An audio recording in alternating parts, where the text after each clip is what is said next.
Hi friends, in today's video I'm gonna show you how to download and install Ccleaner and how to use it safely. Let's dive to the topics.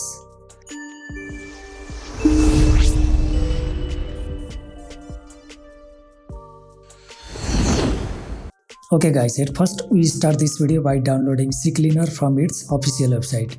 It is always good practice to download any software from their official website. Now go to Google and type Ccleaner. Hit enter and here its official site, or you can go through link in the description. Now click here and download it. After downloading we have to install it. You know guys, Ccleaner is quite popular software. If you operate this software correctly, of course it helps you to keep your computer run smoothly. But if you operate it carelessly or if you are not advanced PC users, then this may raise problem as well. So in this video I'm gonna show you which part you must avoid and which part is at least safe for you. Now you can see I have already downloaded it. Now double click it and here in this Windows panel, instead of directly installing, I always prefer to go for customize so that I can skip the installation of extra software, since in some free software there is a chance of having adware or some extra stuff, and we can choose the location where to install the software.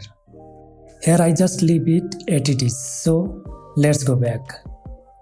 Now we click install. Okay guys, you can see here the promotion of ABG antivirus, and it is giving option to accept or decline it.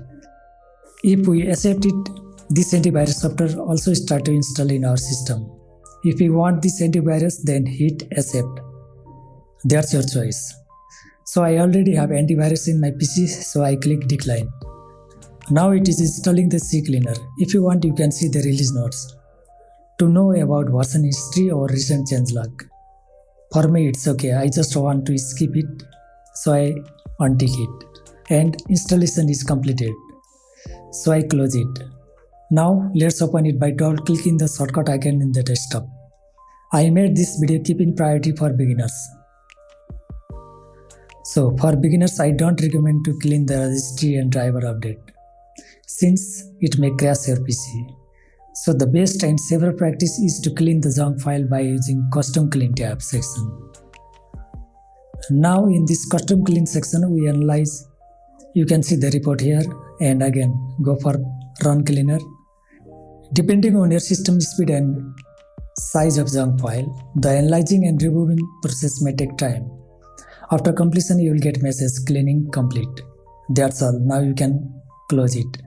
If you like this video, please don't forget to hit the like, comment and subscribe this channel. Thank you and see you in the next informative video.